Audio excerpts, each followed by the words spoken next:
국민의힘은 의사단체들이 대화의 장으로 나올 것을 호소했습니다. 여야 정과 함께 의대 증원 방안을 논의해 국민 불편을 끝내야 한다고 강조했습니다. 더불어민주당은 다음 달 2일 최상병 특검법과 전세 사기 특별법은 반드시 처리하겠다고 밝혔습니다.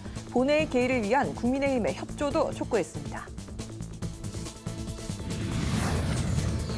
국회 연금개혁특별위원회가 공론화위원회가 진행한 연금개혁 공론화 결과를 보고받았습니다. 여야는 더 내고 더 받는 소득 보장안 선호 결과에 상반된 입장을 보였습니다.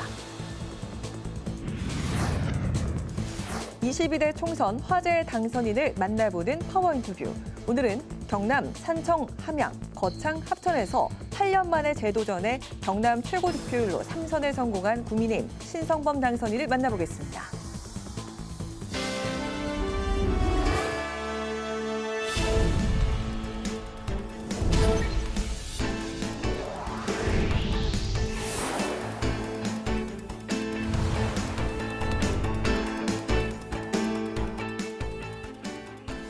여러분 안녕하십니까? 4월 30일 화요일 국회 라이브 6 시작하겠습니다. 국민의힘 원내대표 선거에 출마하겠다는 후보가 나타나지 않는 가운데 이철규 의원의 단독 출마 가능성이 커지고 있습니다. 국민의힘은 어제 영수회담에서 의대 증원에 대해 공통된 의견을 나눴다며 정치권과 여야, 의료계가 함께 대화해야 할 때라고 강조했습니다. 문그린 기자가 보도합니다. 국민의힘 원내대표 유력 후보로 꼽혔던 4선의 김도읍 의원이 출마하지 않겠다고 입장을 밝혔습니다. 마찬가지로 유력 후보였던 3선의 송석준 의원은 아직 입장을 밝힐 상황은 아니라고 말을 아꼈습니다. 국민의힘 원내대표 후보자 등록이 하루 앞으로 다가왔지만 아무도 공식 출마 선언을 하지 않은 상황입니다. 여당 내 이철규 의원의 단독 출마설이 힘을 받는 가운데 총선 참패 이후 친윤 후보가 출마하는 데 대한 우려의 목소리도 나오고 있습니다. 전날 이철규 의원의 출마에 반대한 윤상현 의원은 오늘 여소야대 전국에서 원내 협상을 수행해야 하는 상황인 만큼 출마 자체는 높이 평가한다고 말했습니다. 그러니까 이 정부 여당의 낮은 지지율을 또 극복하고 이제 이 국회 운영 주도권 확보하기가 대단히 어려운 정치적 지형이거든요. 네네. 이런 것도 큰 이유일 겁니다. 그러니까 선뜻 안 나서는 거고 그런 면에 있어서 또 이철규 의원이 나서겠다 하는 것도 높이 평가할 만합니다. 윤재욱 대표 권한대행은 어제 윤석열 대통령과 이재명 당대표의 영수회담이 협치의 첫걸음을 내디딘 것이라고 평가했습니다. 특히 정부와 민주당이 의대 증원이 불가피하다는 같은 뜻을 가진 것이 확인됐다고 전했습니다. 윤 권한대행은 의료계를 향해 이제 여야와 정부가 함께 논의를 통해 국민 불편을 끝내자고 당부했습니다.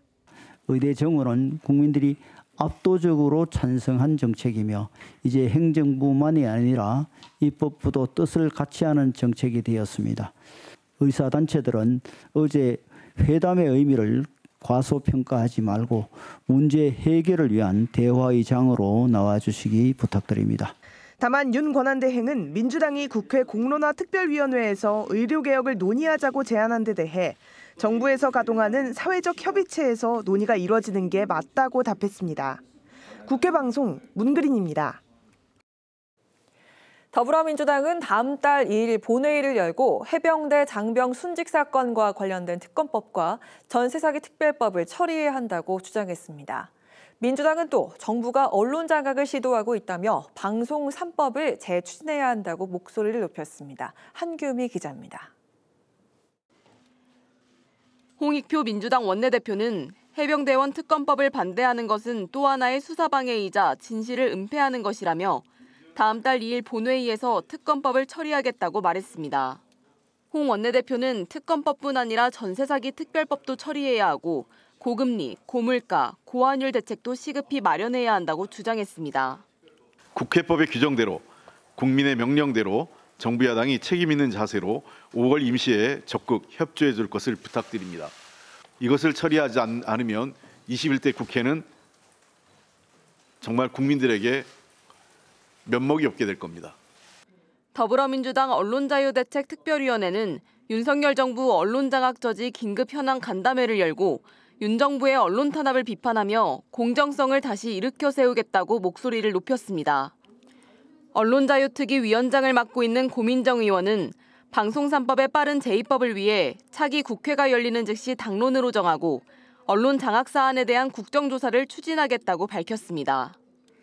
또 대통령은 국민의 심판을 받아들이지 않는 것 같다며 국정기조는 제대로 잡았는데 언론이 잘못 보도하고 있다고 판단한 듯하다고 지적했습니다. 어제 영수회담에서 언론을 장악할 생각이 없다고 대통령께서 하셨죠.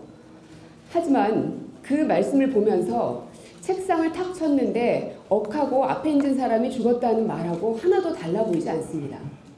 조승래 의원은 방통위원장과 방심위원장, KBS 사장을 출석시켜 여러 가지 방송 이슈에 대해 국민의 따가운 질문을 받아야 한다며 21대 과방위 회의 개최를 촉구했습니다. 국회방송 한규미입니다. 국민연금을 개혁하기 위한 본격적인 여야 협상이 시작됐습니다. 공론화위원회가 토론 결과를 국회 국민연금특위에 보고했는데 여야 입장은 엇갈렸습니다. 김지수 기자입니다. 연금 개혁을 위한 공론화위원회가 수기토론에서 마련한 모수 개혁 방안은 두 가지. 더 내고 더 받는 방식이 첫 번째 아니었는데 보험료율을 13%로 소득 대체율은 50%로 높여 소득 보장에 중점을 뒀습니다. 두 번째는 보험료율을 12%로 올리되 소득 대체율은 현행 40%를 유지하는 안인데 재정 안정에 초점을 맞춘 방안입니다. 국민의힘은 이번 결과가 모수 개혁에만 치중했을 뿐 구조 개혁에 대한 논의가 빠졌다고 비판했습니다. 구조 개혁을 전체적으로 논의하기는 너무 어렵다고 그러면은 적어도 기초연금과 국민연금의 통합이라든지 이런 주제 정도는 다룰 수 있지 않았나 이런 좀 아쉬움이 들거든요. 하지만 민주당은 이번 수기 과정에서 반영된 국민의 뜻을 존중해 개혁을 진행해야 한다는 입장을 거듭 밝혔습니다. 이번 공론화위원회 활동은 우리가 존중하는 자세에서부터 출발해야 된다는 게 제 의견입니다. 국민연금의 고갈 시점이 제대로 고려됐는지 보험료율 상승으로 인해 다음 세대에 지나친 부담이 되는 건 아닌지에 대한 논의도 이어졌습니다. 기금 고갈 시점을 사실은 별로 논의하지 않은 것 같아요. 그냥 논외로 두고 소득 안정만 바라면은 그걸 반대할 당사자는 저는 없을 것 같거든요. 세대 간의 갈등을 만들어내는 건 아니다. 그런 의미에서 연금이 고갈될 때 국가가 지급을 보장하는 그런 사전적 논의가 필요하다. 이번 공론화 과정의 결과에 대해 정부 측은 두 가지 안 모두 국민연금제도의 지속 가능성을 높이지 못한다며 보험료율을 더 높여야 한다고 강조했습니다. 사실 지금 소득 대체율 40%를 하려고 그러면 19.8%의 보험료를 내야 돼요. 올해 기준으로 국민연금의 소득 대체율은 42%이며 보험료율은 9%입니다. 여야가 첨예하게 대립하면서 다음 달 29일 마무리되는 21대 국회에서 합의안이 도출될지는 미지수입니다. 국회방송 김지수입니다.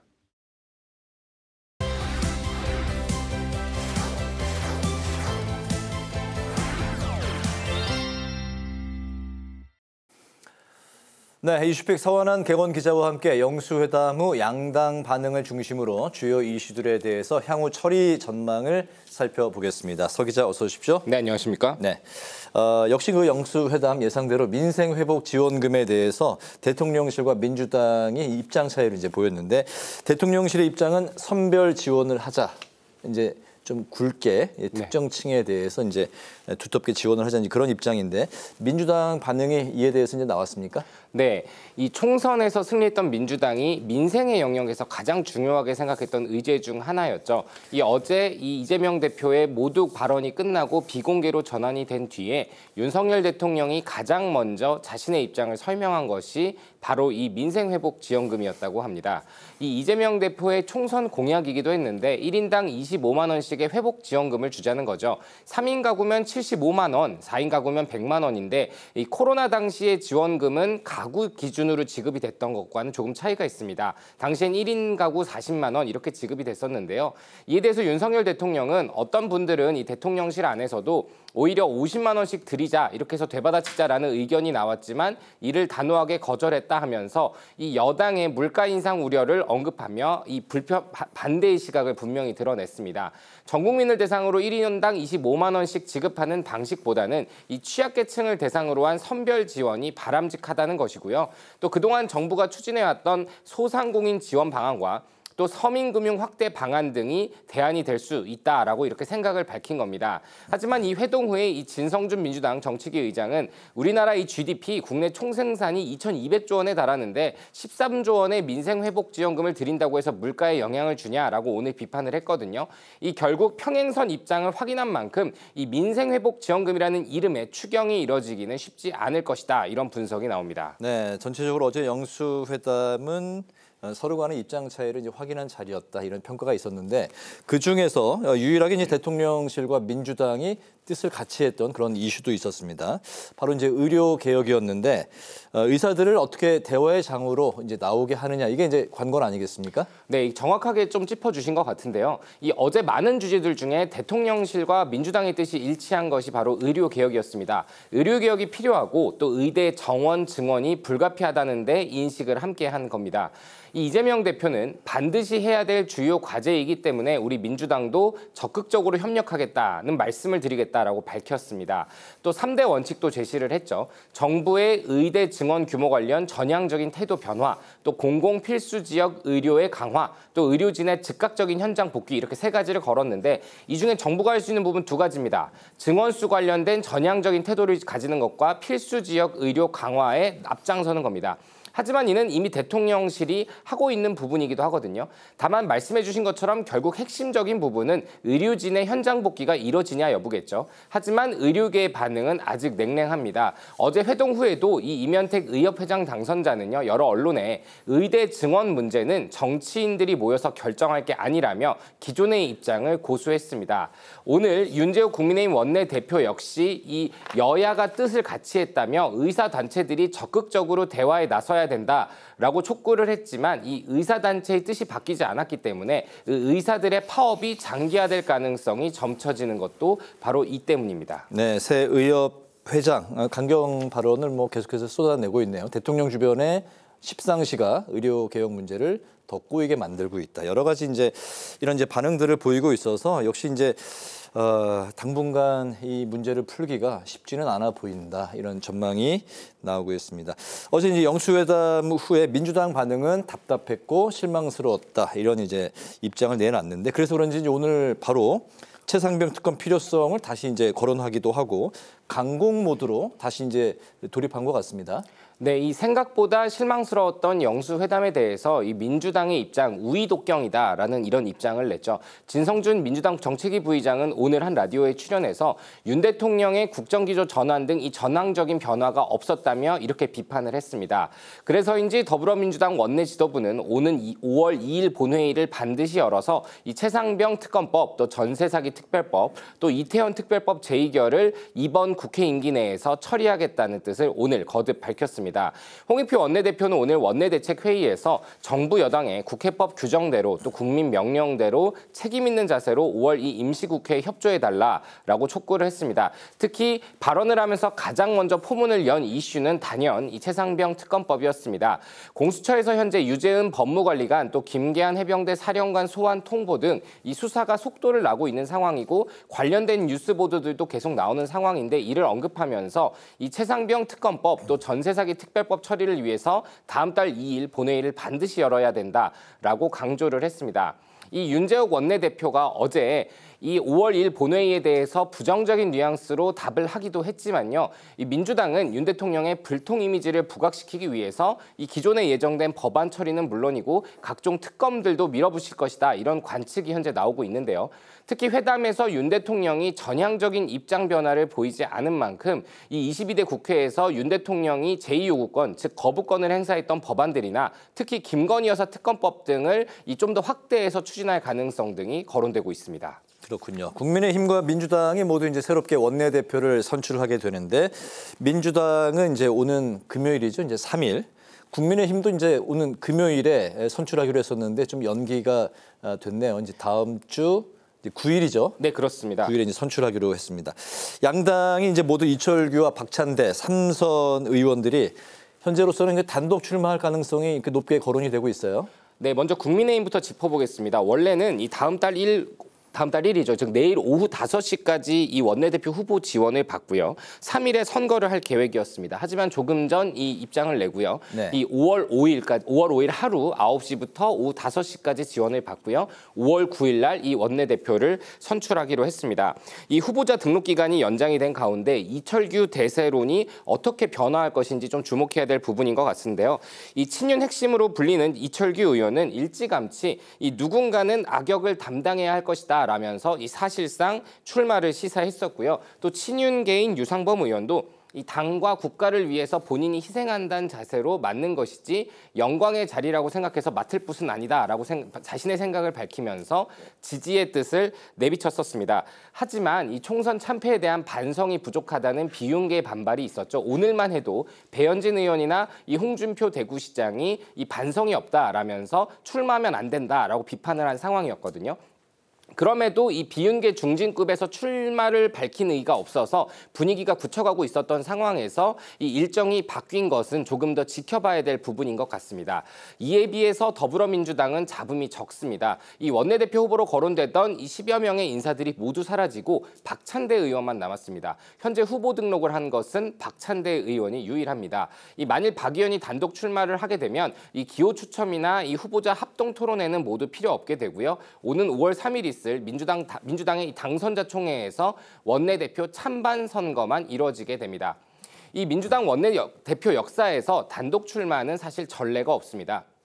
과거 2005년 정세균 의원이 이 열린우리당 시절이었죠. 원내대표 선거에 단독 입후보에서 당선된 적은 있지만 열린우리당이기도 했고 당시에는 당이 위기에 빠졌었을 때 수습하기 위해서 나섰던 구원투수의 역할이었습니다. 때문에 이번 이 단독 출마를 놓고 민주당이 총선 이후 이재명 대표 중심의 당으로 본격적으로 구성되어 가는 것을 보여주는 모습이다. 이런 평이 나옵니다. 네, 정치권의 시계가 이제 서로 당이 재편하는 그런 과정에 있는 상황이네요. 오늘 이슈픽 여기까지 듣도록 하겠습니다. 서원한 객원 기자와 함께했습니다. 오늘 말씀 고맙습니다.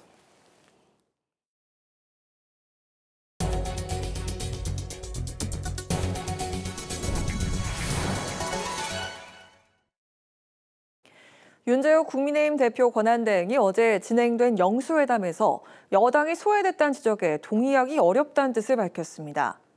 윤 권한대행은 모처럼 여야 협치를 위해 대통령과 야당 대표가 만나는 자리였는데 여당도 참여해야 한다고 주장을 했다면 회담은 성사되지 않았을 것이라고 말했습니다. 또 국민의힘은 회담 성사를 위한 실무 협상 단계부터 대통령실과 상황을 공유했고 어제 협상 결과도 대통령실로부터 충분히 전달받았다며 여당 패싱 지적에 선을 그었습니다. 홍익표 더불어민주당 원내대표가 재생에너지와 반도체, 인공지능 산업 분야에 대해서 정부가 보조금 지급을 적극 검토해야 한다고 강조했습니다. 홍 원내대표는 원내대책회의에서 산업활동 동향을 인용해 전 산업의 생산이 2.1% 감소했다며 미래 전략산업 무한 경쟁 시대에서 한국은 후퇴하고 있다고 우려했습니다. 특히 미국이 반도체 공장 유치를 위해 약 527억 달러를 보조금으로 지원하고 EU도 반도체 보조금 지급을 추진 중인데 우리 정부는 첨단 산업에 대한 직접 지원 정책 없이 세액공제만 하고 있다고 지적을 했습니다. 더불어민주당과 정의당, 새진보연합, 진보당 등 야4당은 5월 국회에서 이태원 참사 특별법을 재의결할 것을 촉구했습니다. 남인순, 장혜영, 용해인, 강성희 의원은 국회에서 기자회견을 열고 21대 국회 임기 중 발생한 비극적 참사에 국회는 역할과 책임을 다해야 한다면서 이같이 강조했습니다. 특히 조국 혁신당과 개혁신당, 새로운 미래를 향해 21대 국회 임기 중 이태원 참사 특별법이 통과될 수 있도록 뜻을 모아달라고 주문하고 여당에겐 전향적인 자세를 보이라고 호소했습니다. 김진표 국회의장이 인구 소멸 문제를 해결하기 위한 6대 아젠다 대책을 헌법에 명시하자고 제안했습니다. 김 의장은 6대 아젠다로 보육과 교육, 주거 혁신 필요성과 함께 해외 인재 유치와 병력 감소 대응 등을 통해 인구 축소 사회에 대응하고 K실리콘밸리를 조성해 글로벌 기술 패권 경쟁에서 우위를 선점하자고 강조했습니다. 전해숙 더불어민주당 의원이 주관한 제42차 국회 지구촌 보건복지 포럼은 소멸 위기의 대한민국, 국회가 제안하는 인구 문제 해법을 주제로 김진표 의장이 강연자로 나섰습니다.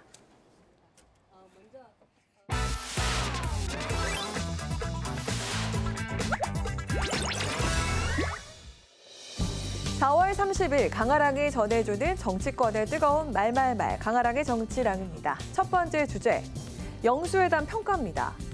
윤석열 정부 처음으로 성사된 대통령과 야당 대표의 만남, 그에 대한 평가 역시 여야가 극명하게 갈리고 있습니다. 회담에 참석했던 박성준 민주당 대변인을 비롯해서 민주당의 비판이 이어졌는데요. 우이 독경, 마이웨이, 윤석열 대통령에 대한 실망이 매우 큽니다.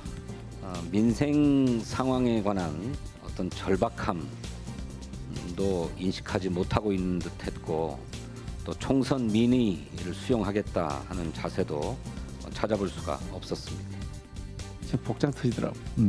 어떻게 정말 저렇게 우리가 예상했던 그대로일까? 하나도 안 바뀌었을까? 바뀐 거는 딱 한 가지죠. 야당 대표를 처음으로 대화 상대로 인정했다? 그런 정도? 이재명 대표도 답답하고 아쉬웠다라면서도 소통의 첫 장을 열었다는 데 의미를 둬야겠다 이렇게 밝혔습니다. 민주당의 비판 목소리에 국민의힘도 응수에 나섰습니다. 사슴을 쫓는 사람은 산을 보지 못한다고 합니다.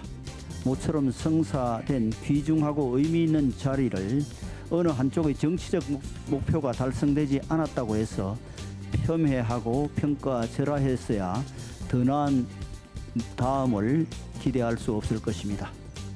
자기들의 입장 표명에 불과한 내용이다. 일방적으로 한 15분간 얘기를 했습니다. 거대 야당의 대표라는 존재감을 보이기 위한 그런 정치적 액션도 보이지 않았나. 정진석 대통령 비서실장은 향후 대통령과 이 대표 간의 영수회담이 이어질 것을 시사하면서 다음 회담은 1대1로 진행될 것이라고 밝히기도 했습니다. 소통의 필요성은 서로 이제 공감대를 형성했고요. 네. 다음 영수회담에서는 이렇게 다시 또 손만 잡고 악수하고 끝날 건가? 대통령실에서 좀 더 준비를 많이 해줬으면 좋겠어요. 예. 첫 술에 배부를 순 없는 법. 무엇보다 민생을 우선시하겠다는 양측의 공감대를 계기로 향후 회담 정례화를 비롯한 의미 있는 성과가 지속되길 바라겠습니다. 두 번째 주제는 관리형 비대위원장입니다. 국민의힘이 오는 6월 전당대회 전까지 당을 이끌어갈 관리형 비대위 리더로 황우여 전 새누리당 대표를 내세웠습니다. 새로 선출된 황우여 비대위원장은 5선 의원 출신으로 박근혜 정부 시절 새누리당 대표와 부총리 겸 교육부 장관을 역임한 당의 원로입니다. 관리형 비대위로서 이분은 솔직히 합리적인 분이고 솔직히 또 온건한 분입니다. 그런데 제가 주장하는 바가 혁신형 비대위이기 때문에 혁신의 그림을 그리기 위해서는 좀 다른 분이 오길 바랬던 게 사실. 이처럼 총선 참패 후 혁신이란 과제엔 못 미치는 인선이 아니냐는 당내 아쉬움의 목소리도 나왔습니다. 관리형 비대위원장이라고는 하지만 총선 참패를 수습하고 당의 쇄신을 이끌 역할에 대한 의문 때문입니다. 이준석 개혁신당 대표는 지난 총선 패배 이후 도대체 무엇을 깨닫고 바꾸어야 한다고 생각했는지 알 수 없다면서 안타까움을 나타냈습니다. 민주당의 반응도 마찬가지였습니다. 여당의 변화와 혁신은 없을 것임을 선언한 것은 아닌지 우려스럽습니다.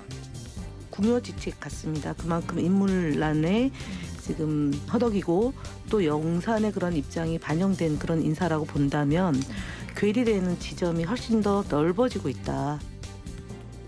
국민의힘은 새 원내대표가 선출되는 다음 달 3일 이전에 황 상임고문의 비대위원장 임명 절차를 마무리할 계획으로 전해지고 있습니다. 그의 별명은 어수룩해 보여도 당수가 8단이란 뜻의 어당팔. 그만큼 정치 고수란 의미로 정치권의 복잡한 갈등 국면을 합리적으로 해결해왔다는 평가를 받기도 했습니다.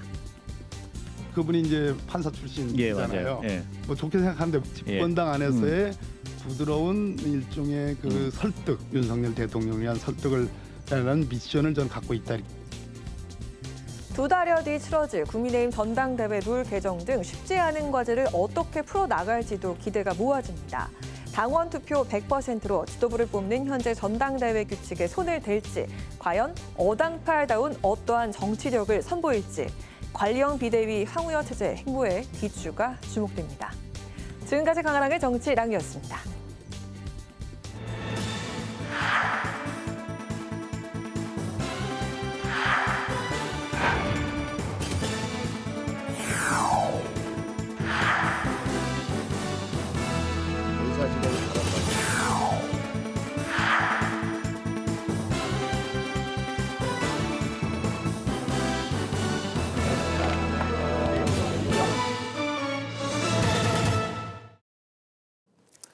네, 22대 국회의원을 미리 만나보는 파워 인터뷰 화제의 당선인. 오늘 모실 주인공은 18, 19대 국회의원을 지내고 8년 만에 재도전해서 3선에 성공한 분입니다.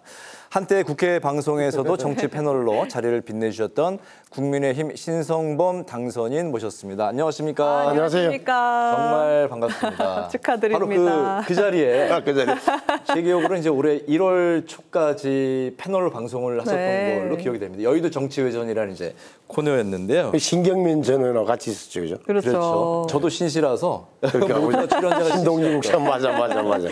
기억이 납니다. 정말 반갑고요. 우선 그 당선을 축하드리겠습니다. 8년 공백 끝에 이제 3선에 성공을 하셨고, 특히 이제 고향인 경남 산청, 항명, 거창, 합천. 네. 18, 19대 국회의원 시절 지역구에서 이제 다시 당선이 되신 거죠. 기쁨이 남다르실 것 같은데요. 소회부터 좀 들어볼까요? 사실 8년간의 공백을 메꾼다는 게 쉽지는 않은데 무엇보다도 기회를 주신 지역구 주민들께 정말 감사하죠. 그러니까 그나마 저는 나았던 게 말씀하셨던 대로 이 국회 방송을 포함해서 종편에서 방송편으로 활동을 했으니까 아마 그 산청하면 그 창분들은 8년 동안 저를 봤고 합천을 이제 2016년에 선거구가 같이 들어왔는데 잘 모르시다가 이제 뒤늦게 저를 알게 된 그런 경우인데 어찌됐건 잊지 않았던 산청하면 거창 주민들 또 새롭게 등장한 저를 또 관심 있게 봐주신 합천분들 이렇게 다 마음이 모아졌다. 그래서 개인적으로 기쁘기도 하고 근데 국회가 많이 바뀌었더라고요. 당장 건물도 제가 모르는 게 많이 들었었고 해서 약간 좀 긴장감 속에서 등원을 준비하고 있습니다. 그러시군요. 네. 야, 70.99% 경남에서 득표율 1위를 또 하셨더라고요. 또 내막을 보니까 그 이번 총선에 그 경남 양산을로 가게 된 김태우 의원 지역구였는데 여기에 또 단수 공천을 받으셨고 20대에서 그 강석진 의원이 중소벤처진흥공단 이사장으로 또 가게 되면서 또 단수 공천 되셨는데 이 공천 받는 과정이 참 쉽지 않았을 것 같은데 당시의 심경이 궁금하고 또 득표율을 이렇게 높게 올릴 수 있었던 그 비결 뭡니까? 70%가 넘었습니다. 득표율이. 71. 근데 사실은 이게 뭐 경남 1위라고 하지만 이게 압도적인 표현 아니잖아요. 예를 들어서 박지원 전 의원 같은 경우 92% 받았고 또 90% 받는 건데 전국 1위고요. 그러니까 그게 이제 호남지역은 그런 건데 그래도 표를 많이 주신 거예요. 사실은 따지고 보면 이제 71.1점 굉장히 많이 나오고 75,000표 정도 나왔더라고요. 그럼 우리 지역은 이제 예를 들어서 산청하면 거창은 제가 18, 19대 2008년에서 16년까지 현역을 지냈던 거고 그다음에 제가 이제 공천 탈락 뭐 이렇게 8년의 공백이 생겼던 거고 김태호 의원도 사실 훌륭한 의원이었고 지명도 높은 분인데 당에서 어차피 좀 낙동강 벨트로 차출. 그래서 저한테는 기회가 된 거고 이번에 따지고 보면 저도 그렇고 김태호 의원도 당선됐으니까 제가 원래 바랬던 동반 당선이 이루어져서 모든 사람이 좀 잘된 그런 드문 경우가 아닌가 싶고 주민들께서 아마 뽑아주신 이유는 제가 뭐 잘나고 이런 게 아니라 젊은 사람이 한번 다시 해봐라는 건 하나 또 8년 동안 하는 거 받으니까 깨끗하게 했다는 점을 인정한다 이런 점 또 하나는 이제 방송 패널로 활동하면서 좀 지명도가 인지도가 좀 유지된 사실 그리고 이번에 특히 민주당에서 막판에 200석 이야기 나오면서 지역분들이 굉장히 보수 성향들이 뭐 가신 분들이기도 하겠지만 이러다 나라 망하는 것 아니에요. 걱정들을 많이 해주시면서 투표율도 많이 높았어요. 사전 투표도 많았고 이런 점이 다 종합된 결과다. 한마디로 하면 변화를 바라는 지역 우리 경남 서부 내군 주민들의 마음이 모아진 덕택이다 저는 그걸 봅니다. 네, 당선인께서는 이제 4개 군이죠. 산청, 함양, 거창, 합천. 여기 이제 그 지역에 앞으로 이제 4년을 1년씩 나눠서 이제 거주를 하면서 주민들과 접촉을 늘려가겠다 이렇게 이제 말씀을 하셨는데 혹시 그 집안에서 반대는 안 하셨나요? 저희 뭐 집사람은 저를 따라오는 편인데 이게 뭐 별거 아닌 것 같지만 지역 주민들 입장에서는 묘한 그런 거창의 인구가 가장 많다 보니까 뭐 국회의원은 계속 나오는 건 이해하는데 왜 거창에만 사냐 이런 이야기 있으니까 아무래도 1년씩 주민등록실을 옮겨 살다 보면 지역 정서와 사람을 파악하는 데 더 나을 거 아니에요. 그래서 제가 이제 공약을 했고 당연히 그렇게 할 겁니다. 그리고 우리 지역은 이게 딱 보면은 오지라는 게 산골 오지처럼 느끼잖아요. 경남 산청, 함양, 거창, 합천. 지도를 놓고 보면 왼쪽에서부터 지리산, 덕유산, 가야산 자르겠다면 면적은 경남의 31%예요. 서울의 6배 가까이 된다니까. 되게 넓죠? 하지만 인구 소멸이에요. 인구 소멸. 4년 만에 인구가 내기군 인구가 10,000명이 줄었어. 1년에 2,500명씩. 2,500명이 저거 별거 아닌 것 같지만 적은 면치면 2개, 3개 면이 1년에 없어지는 거예요. 이런 문제가 있다 보니까 이걸 어떻게 해결할 거냐. 결국은 중앙정부 지원을 많이 받아내는 방법밖에 없어요. 재정 지원이든 제도 지원이든. 그래서 어떻게 보면 뭐 기회발전 특구 그러니까 중앙정부에서 개입해서 기업체들에게 세제나 재정, 행정 지원을 해주고 그 기업들이 우리 지역에 오도록 하는 유치하는 이런 게 핵심 과제다. 또 국책사업도 유치하고.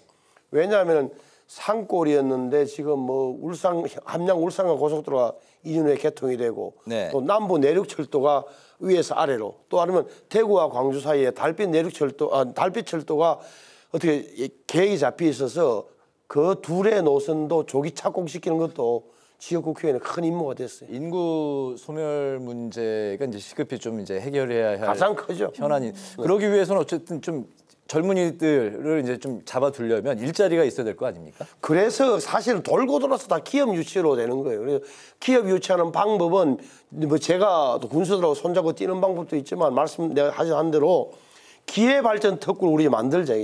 지역의 균형 발전을 위해서 중앙정부가 개입을 해달라. 세제 지원과 재정 지원과 인프라 구축하는데 중앙정부에서 보정을 하고 도와준다면 우리 지역도 이제 교통 여건이 많이 좋아지기 때문에 기업체들 유치할 여건이 훨씬 좋아진다. 기업체를 데려오는 거고 젊은이들을 유치하기 위해서는 사실은 요즘 컴퓨터 한 대만 있으면 워케이션 해가지고 젊은이들 찾아오잖아요. 그러면 청년 창업을 굉장히 지원하자는 거예요. 그러니까 정주만 아파트 작은 걸 하나 주고 아이디어가 있는 젊은 사람들이 진주에서 창원에서 마산에서 광주에서 대전에서 우리 지역에 와서 아이디어를 갖고 승부할 수 있는 그런 창업 지원센터.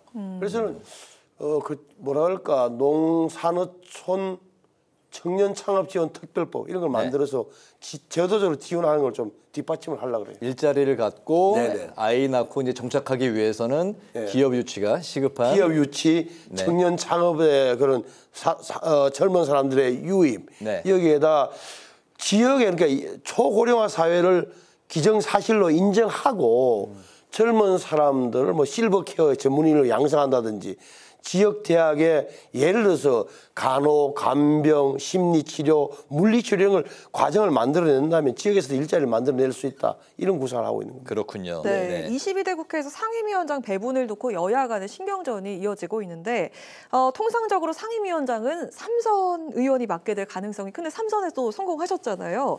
여야 간의 그 상임위 배분은 좀 어떻게 돼야 한다고 생각을 하시는지 궁금한데요. 새로 뽑히는 원내대표가 이제 민주당 원내대표하고 협상을 하겠지만 지금처럼 민주당이 다 가져가겠다 이런 식으로 하면 안 되잖아요. 그러니까 이거는 21대 초기에 자기들이 다 가져갔자 17개 다 가져갔다가 나중에 거야의 횡포다 그러니까 여론에 밀려갖고 7개를 넘겨줬던 그런 기억을 갖고 있는데 지금도 민주당이 숫자로 전부 다 자기들이 절대 다수니까 다 그건 말이 안 되는 거고 결국은 협상하게 될 테죠. 그러니까 제 입장에서도 그래요. 저는 뭐 솔직히 이야기하면 삼선 중진이 뭐 이런 거 됐기 때문에 상임위원장을 우선으로 판단할 수밖에 없는 거고 네. 다만 적어도 협치를 이야기하는 민주당이 의석수가 저렇게 많아졌다는 이유로 다 갖게다. 특히 운영위원장도 자기들이 하고 법사위원장도 자기들이 하고 이렇게 하면 협상이 안 될 거라고 봐요. 그래서 글쎄 저 정도로 아마 뭐 협상은 되겠지만 의석 배분대로 우리가 지금 175대 108이니까 하면 아마 17개 가운데 6개, 7개는 국민의힘에 넘겨주는 게 지금 당연한 거 아니겠어요? 저는 기다리고 있습니다. 혹시 희망하시는 곳이 있으실까요? 제가 지금은 뭐 저쪽에서 다 먹겠다고 하는 마당에 제가 희망한다는 건 이야기는 의미는 없는 것 같아요. 그래도 좀 궁금합니다. 그 방송인 출신이시기 때문에 기자 출신이신데 네네. 과방이나 뭐 이런 과방이나만 제가 민주당의 태도를 보면 완벽하게 과방위를 가져가려고 지금 하는 거 아닙니까? 그러니까 방송 3법 이야기라고 방송 3법의 요체가 뭐예요? 그러니까 이른바 공영방송 사장의 선임 구조를 아예 굉장히 늘리자는 거예요. 늘리자는 게 핵심이 뭐냐? 방송 현업 단체들, 언론 노조 출신들이 다 장하고 있는데 거기에서 놓고 숫자를 늘려서 하겠다는 것은 결국은 어떻게 보면 방송의 공정성을 해치는 걸 제도화하겠다는 거니까 제가 볼 때는 그런 데서 못 벗어나는 걸로 봐서는 과방위원장만큼은 민주당이 꼭 가져가겠다는 강경한 태도로 비춰져요. 그렇군요. 네. 이제 관련해서 이제 검찰이 오늘 그 유시춘 EBS 이제 이사장 압수수색을 했습니다. 이제 업추비 부정 사용에 대한 부분을 좀 들여다보겠다. 그리고 이제 국회의원 선거방송심의위원회가 이제 최근에 이제 방송사를 제재하고 있는데 이제 그 방송사 이제 기자 출신으로서 이번에 이제 또 당선인으로서 이 부분들을 좀 어떻게 보고 계실까요? 글쎄요. 구체적인 내용을 모르기 때문에 유시춘 씨 건이나 방송심의위원회 아마 다만 언론에 대한 기본적인 태도는 우리나라처럼 무한적인 언론의 자유를 누리는 것은 드물다는 사실 하나와 똑같은 비중은 아니겠습니다만 권한과 책임에 저는 균형을 좀 잡아줘야 될 거예요. 언론인은 뭐 저도 출신입니다만 네. 흔히 하는 말로 책임지지 않은 권력의 또 하나이기도 해요. 일반 국민도 그렇게 느끼고 있고 권력과 정치 권력과 언론 권력이 싸우는 모습도 싫어하시는 거고 그래서 저는 뭐 구체적인 뭐 답을 좀 못 드리겠고 그 언론의 권한만큼 또 책임에 대한 저는 추궁도 보장하는 장치도 저는 있어야 된다고 보는 편이에요. 알겠습니다. 네. 어제 무한적인 언론 자유만을 이야기하기에는 지금은 좀 뭐랄까 사회적 분위기가 맞지 않다고 봐요. 알겠습니다. 네. 그 어제 대통령과 이제 이재명 대표 간 영수회담이 이제 윤 대통령 취임 이제 720일 만에 이루어졌습니다. 이제 회담 이후에 이제 성과는 이제 서로 간에 좀 입장 차이를 확인한 자리였다. 하지만 물꼬를 트고 향후 또 다른 자리를 마련할 수 있는 그런 기회의 장이었다. 이런 평가도 나오고 있는데 어제 전체적으로 좀 어떻게 보셨을까요? 그러니까 말씀하신 물꼬를 텄다. 그럼 무엇보다도 정치가 복원된다. 다시 말하면 대통령과 야당 대표가 1대1 아니지만 만났다는 것 자체가 국민들이 기대하는 거죠.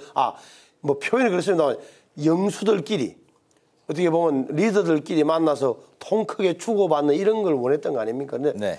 제가 보기에는 어제 뭐 이재명 대표가 그러니까 A4 용지에다 써가지고 막 모든 걸 다 읽더라는 게 어떻게 보면 자기와 민주당 지지자들에게 들으라는 얘기. 내가 대통령 앞에 가서도 할 말 다 했다. 민심을 이런 거고 대통령이 들어준 거 잘한 거예요. 겉으로 보면 이재명 대표가 이긴 것처럼 보이지만 장기적으로 보면 말이죠. 저거는 오히려 대통령이 더 이익이에요. 왜 그러냐. 네. 지금 국민들을 봐서는 대통령의 권력이 대통령의 어떤 오만한 모습으로 비춰지잖아요. 윤석열 대통령이 불통 이미지인데 어제로서 어떻게 보면 그런 이미지를 많이 벗어던진 거예요. 참더라. 듣더라. 듣기 싫은 이야기 이런 거. 오히려 이재명 대표 입장에서는 불안해질 거예요. 저렇게 이야기를 했는데 앞으로 3년 내내 강공만 할 수 없을 거 아니에요. 저는 그런 의미에서는 겉으로 보기에는 이재명 대표가 유리하고 시원하게 네. 쏘아붙인 것처럼 비춰지지만 책임도 이재명 대표가 많이 넘어갔다고 보는 편이에요. 그래서 저거는 뭐 따로 2차가 있겠지만 영수회담 계속 해야 되는 거고 그래서 정치로 덕실을 따지자면 대통령한테 결코 손해는 아니었다. 물론 양쪽 다 자기 지지자들을 보는 거였죠. 이재명 대표는 자기 지지자를 봤던 거고 대통령 네. 입장에서도 수모를 겪는 모습이 좀 이상하긴 하지만 그래도 최저 25만 원은 안 받아준다든지 몇 개는 지켜냈잖아요. 뭐 이런 거 보면은 크게 대통령 입장에서 손해본 건 아니다. 다시 말하면 이재명 대표 입장에서는 오히려 글쎄라는 생각이 들 정도였다. 저는 그래 보죠. 그렇군요. 장기적으로 보면. 이번에 그 윤 대통령과 이재명 대표 사이에서 큰 틀에서나마 좀 공감대를 형성한 게 의료개혁이 아닐까 싶은데요. 지금 그 이협은 정부의 1:1 대화 제안에 의료개혁 특히 폐지부터 해야 한다 이렇게 주장을 하고 있는데 의료개혁 좀 당선인께서는 어떻게 해결해야 한다고 생각하십니까? 그러니까 지금 2,000명에서 출발해갖고 뭐 1,000명이 다 결국 이제 어제 중요한 게 이재명 대표도 의료개혁에 동의를 했잖아요. 원칙에 동의하고 의대 정원을 늘리는 건 찬성한다고 했고 민주당도 도와주기로 했단 말이에요. 이렇게 되면 사실은 야당에서도 또 의사들을 설득해 줘야 돼요. 이 현실적으로 이 방법밖에 없다. 국회에서 말하는 공론화 특위에 여야 전문가들이 있고 또 의사애들도 대표 참석해라 라고 설득을 해 줘야 돼요. 그런데 지금 오히려 키는 의사협회가 쥐고 있는 것처럼 보여져요. 그러니까 정치인들은 다 빠지라 그러는데 정치인들 빠지고 나면 어떻게 다른 장소가 있나요? 다른 루트가? 노사정위원회처럼 이렇게 국회로 저는 와야 마땅하고 의사분들도 야당도 이제 책임 있는 그 이야기를 좀 해줘야 되는 거예요. 설득도 해야 되고. 네. 그런 의미에서 보면 야당도 문제 해결에 한 주체로 설 수 있는 기회도 됐고 그만큼 책임도 커진 거죠. 야당의 책임이. 좀 장기화될 가능성이 현재로서는 좀 높아 보입니다. 새 그러니까. 의협회장이 굉장히 강경 모드로 백지화, 그 의대 증원이 이제 백지화가 전제되지 않으면 협상이 의미가 없고 이게 정치권에서 이제 뭐 나서서 그 해결할 문제가 아니다 이렇게 아주 못을 아니, 박았습니다. 저도 의사선 제가 지역구에서 전화를 한 통 받았는데요. 2022년 12월생 어린아이인데 서울대학교의 김모 교수한테 2월 달에 수술 약속이 돼 있어. 그런데 2월 달에서 3월로 넘어가 3월 이후에는 날짜도 못 잡고 있네. 네. 내일 모레 한다는. 현재 진주 경상대병원. 그런데 이런 문제에 대해서는 의료인들도 국민을 생각해야 될 거예요. 최소한. 그러면은 자 숫자 문제가 됐다면 적어도 그 국회 공론화 특위에 나와서 이야기를 해줘야 되죠. 네. 서로 설득하고 협상을 해봐야 되는 거예요. 이거는 완벽하게 정치인들 다 빠지려고 하면 어디에서 논의할 겁니까? 답답한 거죠, 제가 보기에는. 네네, 알겠습니다. 어제 국민의힘이 새 비상대책위원장으로 황우여 전 새누리당 대표를 이제 임명을 했습니다. 그 당선인께서 황우여 전 대표하고 또 인연도 깊으셨던 걸로 제가 알고 있는데요. 19대 국회 때 황우여 전 대표 시절에 사무부총장을 그때 이제 지내셨습니다. 이번에 이제 관리형 비대위원장이다 이런 평가가 나오고 역할도 전대까지 전당대회를 무난히 잘 치르는 것까지가 이제 역할이다 이렇게 나오고 있는데 일단 그 황우여 전 대표 비대위원장으로서 좀 어떻게 평가하실까요? 아니 제가 국회 마지막 19대 마지막에 후반기에 교문위 간사할 때 저분이 교육부총리를 하셨어요. 그래서 성격도 잘하는데 합리적이고 차분하신데 글쎄요, 뭐 좀 저는 사실은 비대위원장은 좀 색다른 분이 왔으면 좋겠다 생각했지만 인격적으로 훌륭하신데 네. 사람이 거리 없나 생각이 저도 들었어요. 이렇게 인격 훌륭하신 분이. 그리고 지금은 뭐 전당대회를 준비해야 되지만 지금 급한 거는 뭐 전대 룰이 아니에요. 그 나중에 얘기는 언론에 이런 데 관심사 하는 거죠. 네. 아니 당원 100%로 하자 50%로 이런 이야기가 내부 당내 투쟁에서는 의미 있는 수치지만 일반인들 보기에는 별로 아니라고. 정확히 말하면 우리가 왜 졌느냐 말이에요. 우리 당이. 왜 국민의힘은 이번 선거에서 왜 국민들의 많은 선택을 받지 못했나. 여의도 연구원이라든지 이런 데 데이터에 기반해가지고 심지어는 포커스 그룹이라고 심층 인터뷰를 해봐야 돼요.